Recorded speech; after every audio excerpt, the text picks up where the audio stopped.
soki nayoki ke bazwi localité moko to babeti lisasi congolais moko akufi moko pas deux moko je réunis les deux chambres du Parlement en congrès. Je dis Bopé sans autorisation parce que c'est la Constitution qui le dit. Je commence la guerre contre le Rwanda. Je vous le dis ici, beau de retenir en haut. Si ça se fait demain, et vous savez lobby. Donc si ils osent faire ça demain, mercredi, pendant que les Congolais seront en train d'aller voter, la Chambre sera réunie en congrès. Les deux chambres seront réunies en congrès pour me donner cette autorisation. Et jeudi, je fais feu. Les combats se poursuivent sur plusieurs fronts.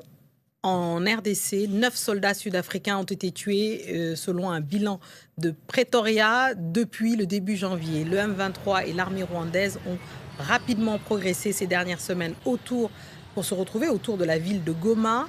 Les condamnations internationales se multiplient. Plusieurs chancelleries ont demandé à leurs ressortissants de quitter le Nord Kivu. Les précisions à Kinshasa de notre correspondante Aurélie Bazara-Kibangula. La France, les États-Unis et la Grande-Bretagne ont appelé leurs ressortissants à quitter Goma. Les Nations Unies et les organisations humanitaires ont commencé à évacuer leur personnel non essentiel. Alors à Goma, au centre-ville, les commerces sont ouverts malgré des détonations d'artillerie qui résonnent au loin. L'électricité est coupée depuis vendredi soir et les écoles toujours fermées. Alors du côté de la communauté internationale, ces combats et la menace que le M23 et les troupes rwandaises font peser sur Goma sont condamnés. L'Union européenne exhorte le M23 à se retirer immédiatement des zones occupées. L'Angola, médiateur de cette crise entre la RDC et le Rwanda, a demandé une nouvelle fois à toutes les parties de rejoindre la table des négociations. Le médiateur condamne, je cite, des actions irresponsables du M23 et de ses partisans qui mettent en danger le processus de paix. Alors côté congolais, la ministre des Affaires étrangères, Thérèse Kweikwamba Wagner, est à l'ONU à New York. L'objectif de Kinshasa, c'est d'obtenir des sanctions ciblées contre le Rwanda. Elle multiplie les rencontres avec les représentants des pays européens et surtout avec des représentants de certains pays africains qui peinent encore à pointer la responsabilité rwandaise dans le conflit. La ministre les appelle à, je cite, assumer leur responsabilité historique face à cette crise. Une réunion d'urgence du Conseil de sécurité des Nations Unies sera organisée lundi à New York à la demande de la RDC.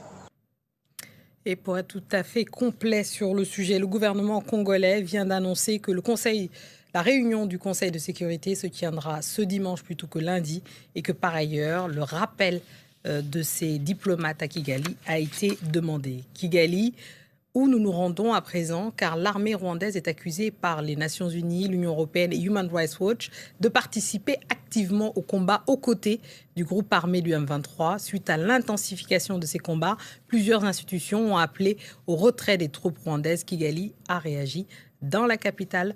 Notre correspondant nous explique, Clément Di-Romain. Le Conseil de l'Union européenne a appelé ce samedi le Rwanda à retirer ses troupes dans l'est de la RDC et à cesser son soutien au groupe armé M23 qui encercle actuellement la ville de Goma. Le porte-parole adjoint du gouvernement rwandais, Alain Mukuralinda, a répondu à ce communiqué de l'UE lors d'un appel avec France 24. Il affirme que les déclarations européennes sont déséquilibrées, qu'elles ne condamnent pas assez la collaboration de l'armée congolaise avec des milices génocidaires et des mercenaires européens. Selon lui, sans confirmer ou nier la présence de troupes rwandaises sur le terrain, le porte-parole affirme que Kigali fera tout ce qui est nécessaire pour défendre ses frontières et sa population. Et puis, concernant les menaces du M23 de capturer Goma, Alain Mukuralinda dit qu'il n'a pas à répondre en leur nom et précise que le gouvernement rwandais pense, je cite, que ce n'est pas de saisir telle ou telle ville qui va résoudre le problème. Kigali désapprouve aussi le rôle actif des casques bleus de la MONUSCO lors des combats ces derniers jours contre le M23, affirmant qu'il était contradictoire pour eux de soutenir l'armée congolaise et les milices alliées, dont certaines sont sanctionnées par l'ONU. Oui, au Congo aussi, des combats se poursuivent. Ils opposent l'armée du pays et les rebelles du M23 soutenus par le Rwanda. La situation devient de plus en plus invivable pour les civils qui fuient les zones attaquées, car il faut le préciser, les rebelles progressent et se rapprochent aujourd'hui de la très importante ville de Goma. Plusieurs pays demandent d'ailleurs aujourd'hui à leurs ressortissants de quitter le Congo. Yohan Bro et Pascal Bustamante. La route a été longue pour ces réfugiés. Ils viennent d'arriver à Goma, chef-lieu de la province du Nord Kivu.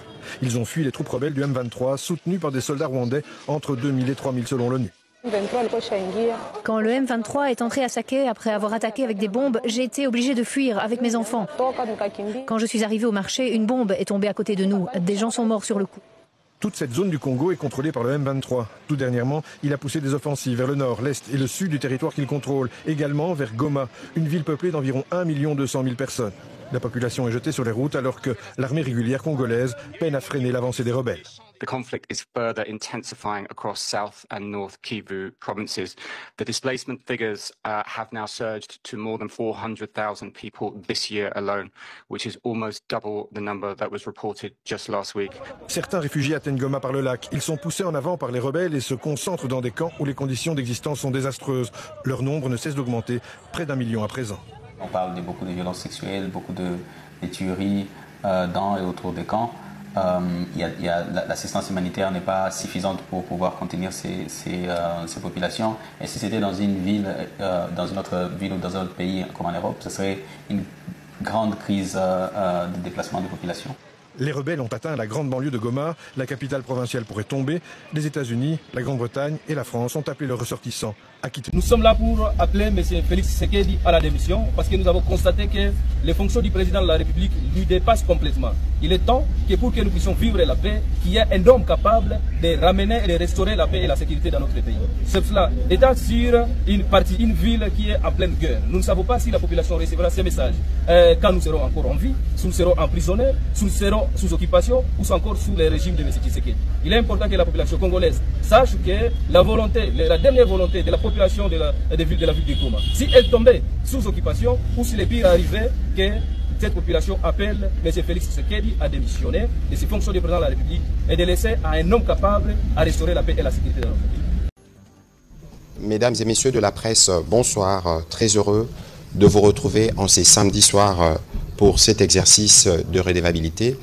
Le moment l'exige, la situation est grave et requiert de notre part une communication régulière pour vous préserver du poison rwandais fortement déversé depuis ces 72 heures. Ce soir, nous voulons commencer cet exercice de redevabilité en rendant hommage à un vaillant militaire qui est décédé parce qu'il défendait la ville de Goma, qu'il dirigeait comme gouverneur militaire. Je cite le général-major Peter Chirimwa Mikuba. L'annonce nous a été faite hier en Conseil de ministres par le ministre de la Défense. Quelques heures après son décès, le président de la République a fait observer en Conseil de ministres 1 minute de silence en sa mémoire et des funérailles dignes d'un héros lui seront représentées d'ores et déjà. Il sera porté au grade de lieutenant général à titre posthume pour ses loyaux services rendus à toute la République démocratique du Congo. Ainsi que vous suivez qu'il y a de bombardements systématiques sur des sites stratégiques pour priver nos frères de Goma d'eau et d'électricité, bombardements et attaques systématiques des casques bleus de la MONUSCO. Tous ces faits qui constituent des crimes de guerre, nous les documentons parce que c'est sous la responsabilité de l'armée rwandaise. Et d'ailleurs, comme nous n'avons cessé de le dire, il n'est même plus question de reparler du groupe terroriste M23 parce que ces groupes n'existent pas. C'est bien l'armée rwandaise qui opère dans l'est de la République démocratique du Congo et il rencontre une résistance farouche de nos forces armées appuyées par les casques bleus de la MONUSCO et le militaire de la SAMI RDC. Général, bonsoir. Nous sommes encore une fois heureux de vous retrouver dans le cadre de cet exercice de redevabilité. Vous avez eu l'occasion, de par sa longue carrière au sein de forces armées, de travailler avec lui. Qu'est-ce que vous pouvez dire en quelques mots sur la mémoire du combattant, de l'homme, du général qui est tombé hier pour la défense de la République démocratique du Congo, la patrie qu'il a tant aimée? La première des choses à dire, c'est que nous, militaires, nous avons signé un pacte avec la mort, puisque nous mourrons pour la République, et c'est notre devoir de mourir pour que le peuple congolais soit en paix, pour que le peuple congolais puisse vivre dans la sérénité. Et celui qui vient de nous quitter, c'est un brave officier. Un officier dont la bravoure est sans égale. Je le connais pour l'avoir côtoyé sur le terrain. Moi en tant que communicateur, lui en tant que responsable des opérations. Et je vous dis qu'il a échappé à la mort. Il a échappé plusieurs fois à la mort. On a comptabilisé 24 fois. Il a échappé 24 fois. Ce qu'il a connu, mais pour la 5e fois, il nous quitte, arme à la main. Il est tombé au champ d'honneur. Et c'est un véritable héros qui nous a quittés, parce que lui, il ne reculait pas devant le danger. Et c'était l'ennemi juré des Rwandais. Et je suis sûr qu'ils sont en fête aujourd'hui parce qu'il est parti. Mais lui, il est parti. Mais les Congolais restent et nous allons continuer son œuvre. Voilà, lorsqu'un héros d'ailleurs décède dans des circonstances sur le champ de l'honneur, plusieurs autres héros naissent. Général, est-ce que vous pouvez nous dire en liminaire quelles ont été les circonstances, sans évidemment aller dans les détails, quelles ont été les circonstances qui ont conduit à son décès? Il était gouverneur militaire du Nord Kivu, et quand la situation s'est empirée du côté de Mubambiro et de Sake, il était obligé d'aller accompagner les commandants de la 34e région militaire pour essayer de galvaniser les troupes qui étaient au front, qui stoppaient l'avancée de l'ennemi et qui l'ont fait reculer. Et c'est dans ces entrefaits que les snipers de l'armée rwandaise l'ont identifié, ils ont tiré sur lui. Et lorsqu'il a été atteint, il y a ces gardes qui ont essayé de le secourir.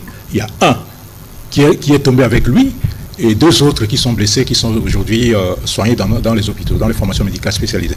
Voilà le contexte dans lequel notre brave officier général, le général-major Chirimwami Kuba Peter, gouverneur intérimaire du Nord Kivu, nous a quittés.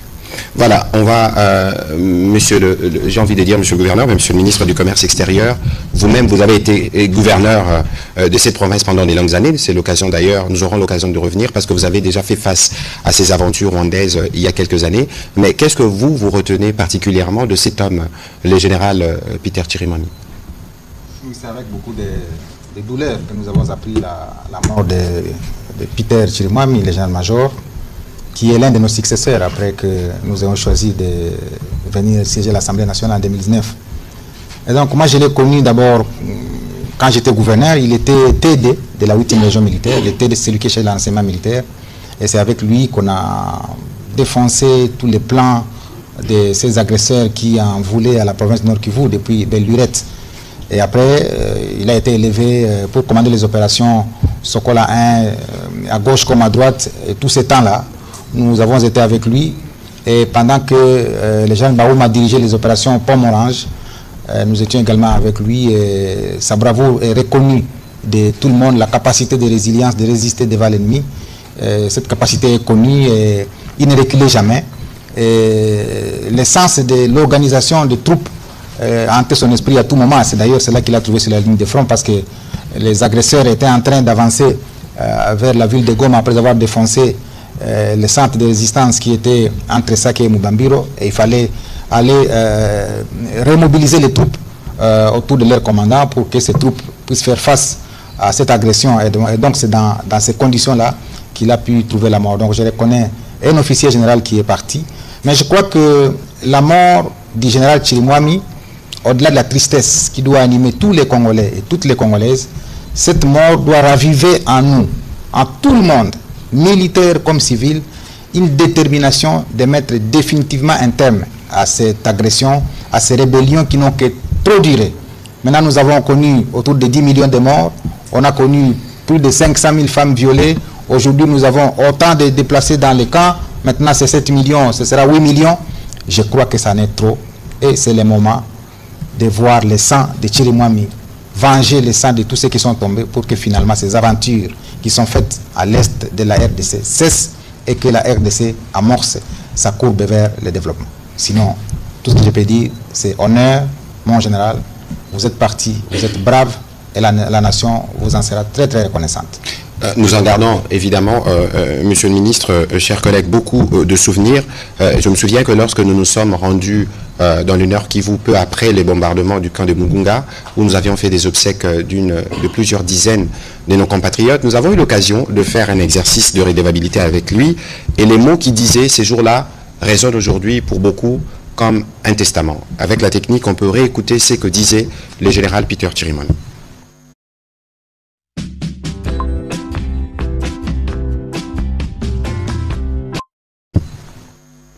Asante mheshimiwa, nataka kwa niaba ya mimi mwenyewe na kwa population ya Nord Kivu kushukuru kwanza President de la Republique mwenye aliwatuma huku, kwani kila wakati kama tuko na shida tunaona delegation inafika juu ya kutupongeza.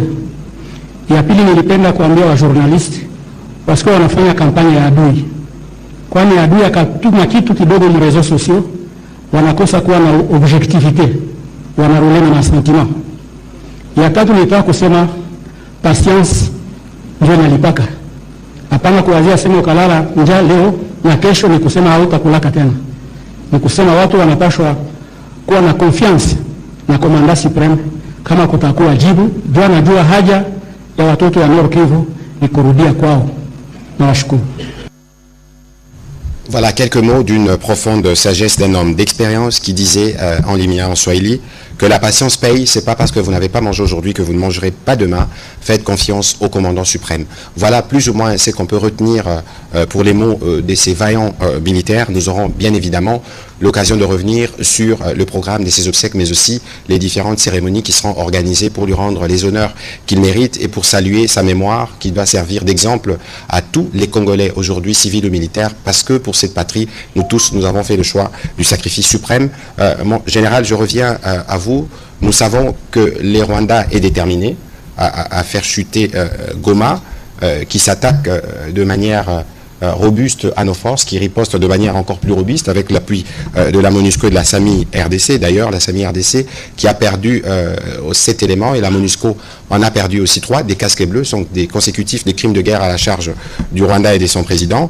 Qu'est-ce que vous pouvez nous dire sommairement des opérations sur le terrain?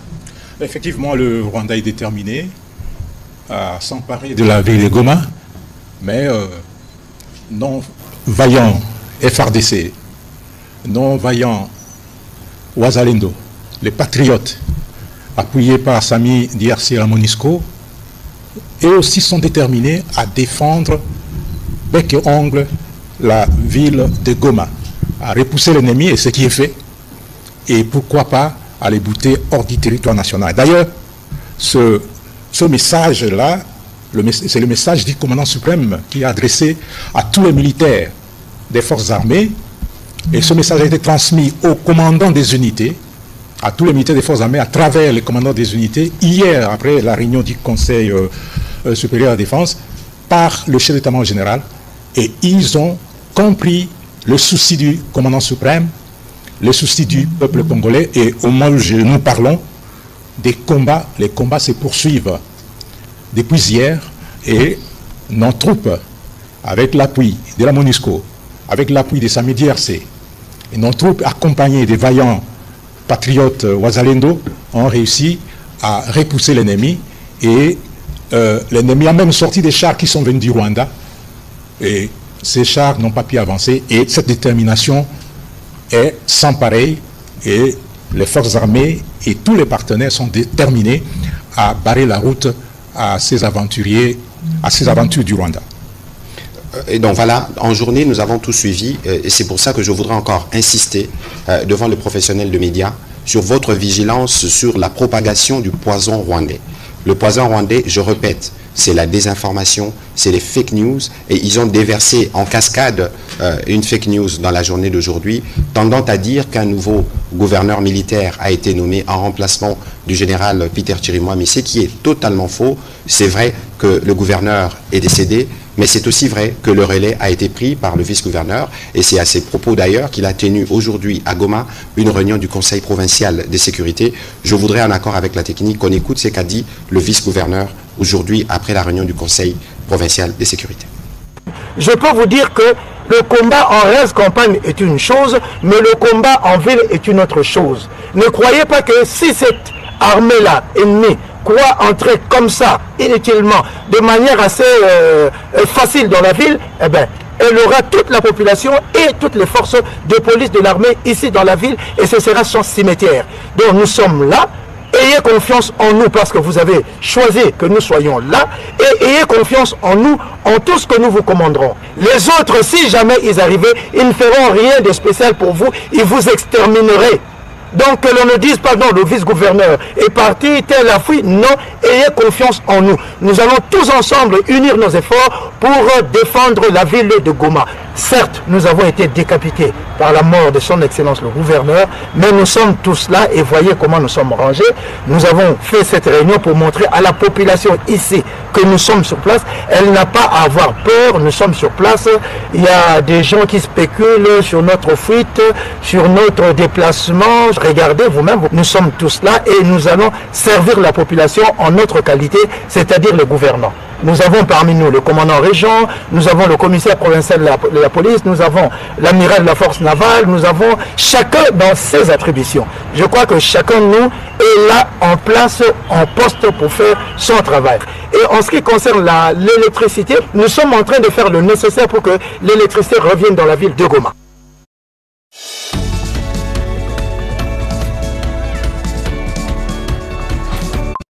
Reviennent dans la ville de Goma.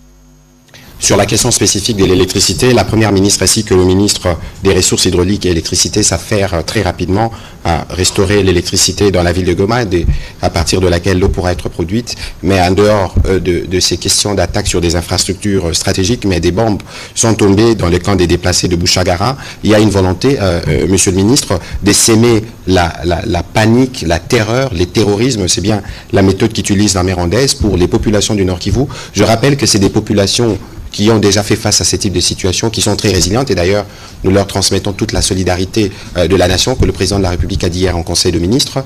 Monsieur le gouverneur, comment les populations peuvent se comporter en ce moment où ils sont particulièrement l'objet des pressions à la fois psychologiques, mais aussi d'une intense campagne de manipulation sur les réseaux sociaux.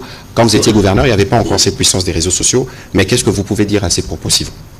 Oui, mais merci bien. Quand je vois les vice-gouverneurs, comment ils font ces apparitions, je me rappelle de tout ce que je faisais. Je crois que la presse est témoin de tout ce que nous avons fait en 2006, 2007, 2008, 2012. Tout ce qui est arrivé là m'était déjà arrivé. Je me rappelle le 29 octobre 2008, lorsque le CNDP voulait prendre la ville de Goma, je suis resté dans la ville. Et à 22h, ils ont annoncé sur France 24 et toutes les chaînes du monde que non, le gouverneur venait de fuir. Alors que j'étais dans mon salon, et un journaliste m'a appelé de l'extérieur, et je suivais en direct moi-même sa chaîne, pour dire, mais où est-ce que vous vous situez maintenant? Parce qu'on a appris que vous avez fui la ville. Et je lui ai dit, mais vous êtes vêtu en couleur jaune et en couleur verte, est-ce que celui qui est en brousse peut décrire comme ça un journaliste? Et c'était la fin des débats. Donc pour dire qu'en fait, les Rwandais utilisent la manipulation. Et plus tard, en 2012, c'était la même chose. Toutes les informations disaient que le gouverneur avait quitté la ville. En fait, c'était pour préparer le terrain afin que l'agresseur entre. Vous vous rappelez ici à Kinshasa les actes ignobles qui avaient été faits en 1998 lorsqu'ils ont coupé l'électricité. Tout Kinshasa était en noir. En fait, c'est la méthode des Rwandais. Quel est l'objectif? C'est qu'on veut révolter la population contre les pouvoirs établis. Lorsque vous n'avez pas l'eau, lorsque vous n'avez pas l'électricité, vous commencez à vous révolter contre le pouvoir établi et dire mieux vaut la rébellion que ce pouvoir parce que nous souffrons déjà tellement trop. Et c'est comme ça qu'ils ont fait la même chose lorsqu'ils ont coupé, ils ont jeté des bombes sur la ligne qui vient de Bukavu et sur la ligne qui vient de Rutshuru parce que c'est eux qui contrôlent cette partie. C'est en fait asphyxier la population de la ville de Goma, qui l'est déjà, parce que lorsque vous voyez la ville de Goma est dans un cul-de-sac, c'est-à-dire au nord, c'est la voie qui mène vers Rutshuru, ils sont là. À l'ouest de Goma, c'est la route Sake, Kichanga, Massissi. Ils sont là. Et à l'est, c'est le Rwanda. Alors, il ne reste que la petite voie de sortie qui est le lac. Et donc, qu'est-ce qu'ils font? Lorsque la ville n'est plus approvisionnée par les axes que je viens de citer à produits agroalimentaires et qu'ils coupent l'électricité, on manque de l'eau, à ce moment-là, l'objectif c'est de dire la population va commencer à se révolter et réclamer tout de suite l'arrivée.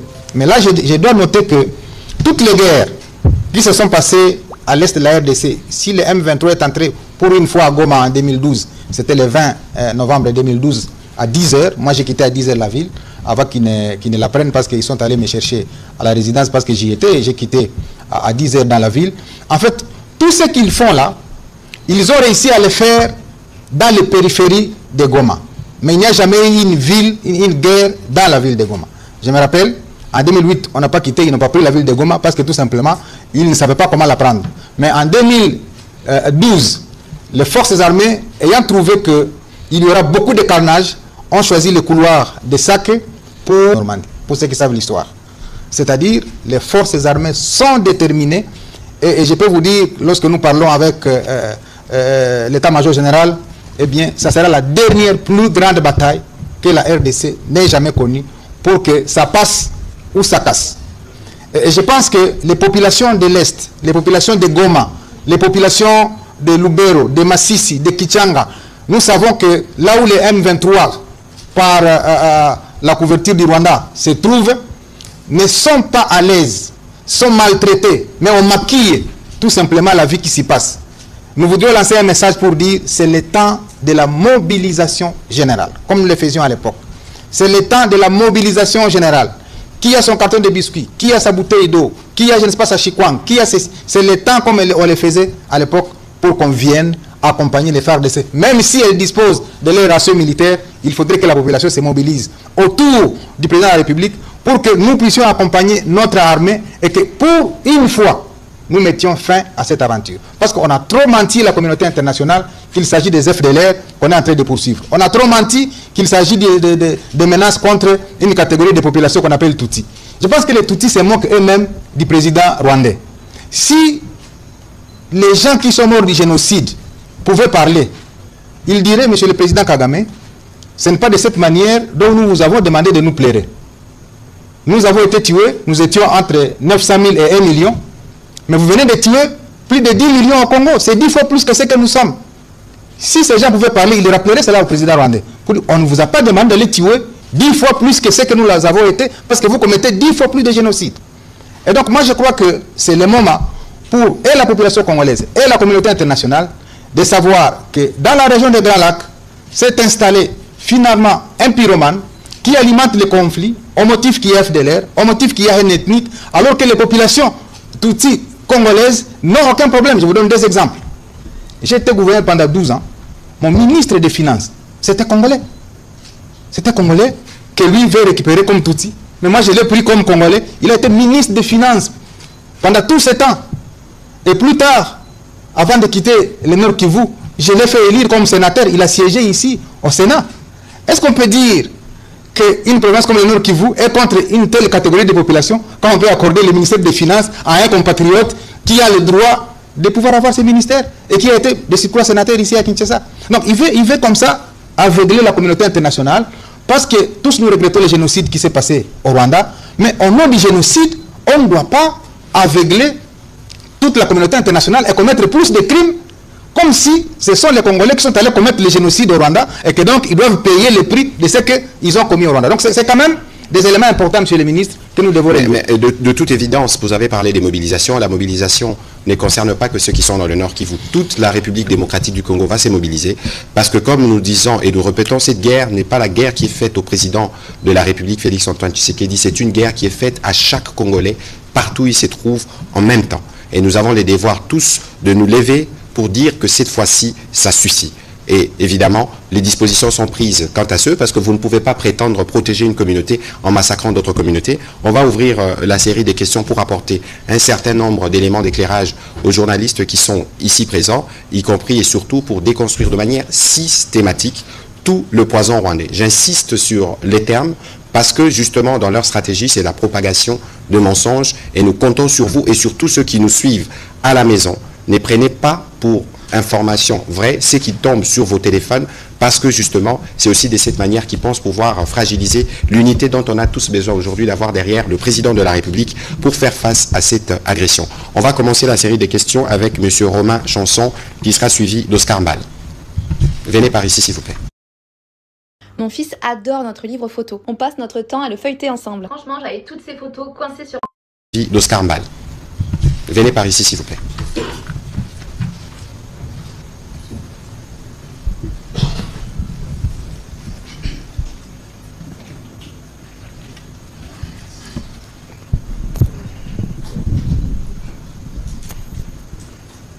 Messieurs les ministres, bonsoir. Général, bonsoir. Une première question. Donc, l'Afrique du Sud a communiqué aujourd'hui, et la MONUSCO aussi, sur des pertes humaines, 13 morts. Est-ce que l'armée congolaise va faire de même cet exercice de transparence sur les pertes humaines? Le M23 a donné un ultimatum de 48 heures pour déposer les armes à Goma. Est-ce que vous prenez cet ultimatum au sérieux? Et puis, quel bilan faites-vous aussi de la visite de la ministre sud-africaine de l'armée, de la défense?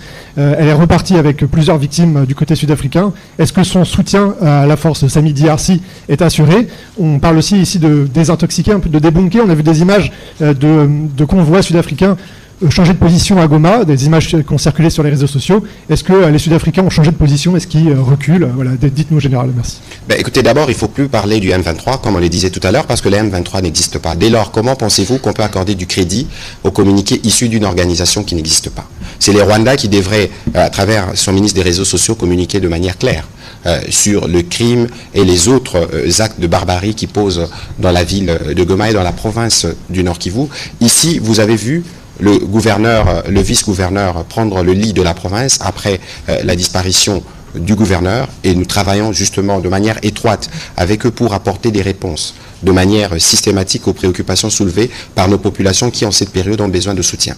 Nos populations ne peuvent pas se fier à une quelconque forme de communiqué qui émane d'une entité qui n'existe pas, parce que l'adversaire, c'est bien le Rwanda qui opère. Lorsque vous regardez les modus operandi, le matériel utilisé, je ne vois pas à quel moment ces mouvements que vous avez cités peuvent avoir la possibilité d'avoir accès à ces armes et à vouloir affronter à la fois la MONUSCO et ainsi que la SAMI RDC qui viennent en appui de forces armées de la République démocratique du Congo. Cette nuance doit être bien claire, parce que la situation en République démocratique du Congo doit être relatée avec la vérité des faits.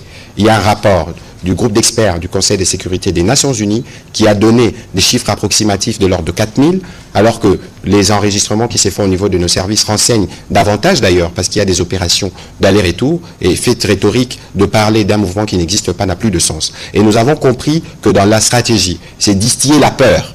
C'est distiller la peur. Ce n'est pas en bombardant les infrastructures électriques, ce n'est pas en commettant de crimes de guerre, en déversant de bombes sur de camps des déplacés que vous pouvez penser être vous les libérateurs d'une population que vous terrorisez. Eh bien, ils peuvent être sûrs que cela n'arrivera pas. Sur les autres aspects de la question, le général y répondra, mais ici, dans le cas de prérogatives qui sont les nôtres, nous avons pris des dispositions, et d'ailleurs c'est pourquoi nous tenons cet exercice de redevabilité, pour que de manière claire et de manière transparente et régulière, nous puissions non seulement produire de bulletins d'information, que nous puissions apporter la bonne information. Général. La transparence sur les pertes en vies humaines de notre côté, nous on ne cache rien. Le gouverneur est tombé là main à main, on l'a annoncé. Mais on ne l'a pas annoncé comme vous voulez, nous l'avons annoncé comme l'État congolais veut. Parce qu'il a été blessé, on l'a évacué à bord d'un avion médicalisé, il est venu succomber de ses blessures ici à Kinshasa, et aussitôt, on a tenu d'abord à informer sa famille avant d'informer officiellement la communauté nationale et internationale après la réunion du Conseil supérieur de la défense. Et c'est comme ça la procédure. Et nous ne suivons pas vos procédures à vous, nous suivons les procédures de l'État congolais. La transparence sur le nombre de décès, est-ce que vous parlez de la mort du général Eunza? Eh bien, on a diffusé que le général Eunza est décédé. Il a été tué, mais à 17h30, je l'ai appelé, on a rigolé ensemble. Il est là, vivant. Et c'est ce que son Excellence, M. le ministre de la Communication, le porte-parole du gouvernement vous a dit. Et c'est le message qu'il a répété à la population. Il ne faut pas porter beaucoup de crédit aux réseaux sociaux, puisque ces réseaux sociaux-là sont fomentés au Rwanda et pour alimenter l'espace congolais et l'espace international. Mais nous, on n'a aucun secret. Il y a des morts chez nous, effectivement. Mais là où il y a les secrets, c'est au Rwanda, où on interdit même de faire les deuils des morts rwandais qui tombent chez nous. Hein? Les Rwandais, les militaires rwandais qui sont tués chez nous, ils sont enterrés en catimini et il est interdit aux familles de les pleurer, de faire le deuil. Mais chez nous, c'est officiel. Et il y en a eu beaucoup de morts ces derniers jours, et d'ailleurs des blessés. Je pense qu'aujourd'hui, la très distinguée Première Dame a rendu une visite de solidarité aux blessés qui sont hospitalisés dans les centres hospitaliers de Kinshasa. Monsieur le ministre, vous aviez un commentaire sur cette question? Oui, je voudrais rebondir sur ce qu'a dit le général. Au Rwanda, en fait, pas seulement on cache les morts, mais on trompe la population, les veuves et les enfants, que les militaires sont en opération, soit au Mozambique, soit en Centrafrique, soit... Et les gens ne reviendront plus. Et si quelques Rwandais et Rwandaises peuvent nous écouter ici, il faut qu'ils sachent que nombreux de leurs militaires qui sont venus en République démocratique du Congo ne rentreront plus à Kigali et au Rwanda. Donc ça, c'est le message que je lance au Rwanda. S'il y a des militaires qui sont envoyés sur la ligne de front, c'est le moment de ne plus venir ici. au Congo parce qu'ils seront saucissonnés par nos forces armées. Alors, les 48 heures que ces terroristes ont évoquées, qu'est-ce que ça signifie? En fait, c'est la stratégie de ces agresseurs.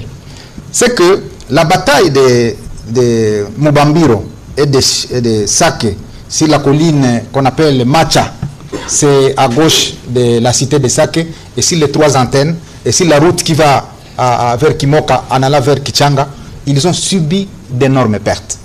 Alors, quand ils annoncent 48 heures comme un ultimatum, c'est une manière de vouloir se reposer pour se réorganiser.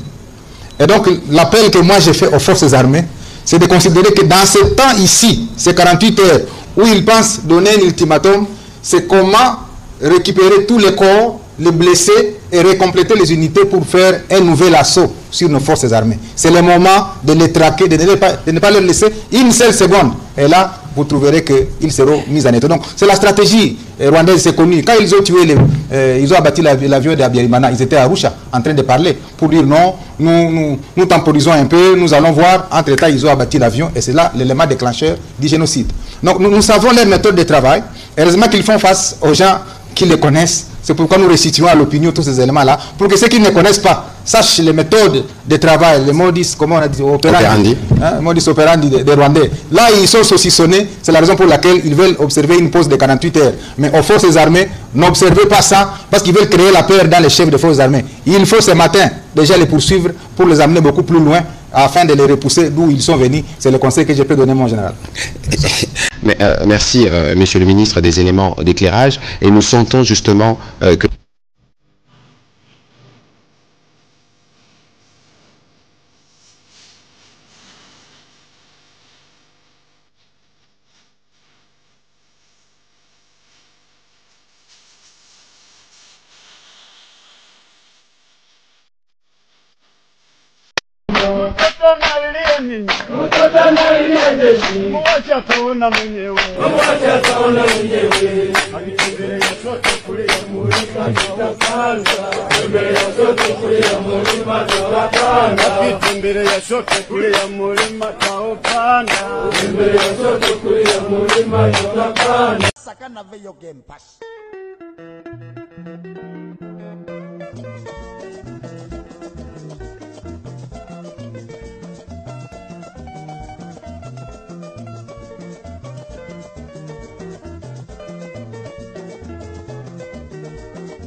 Amugambira kumujisema ene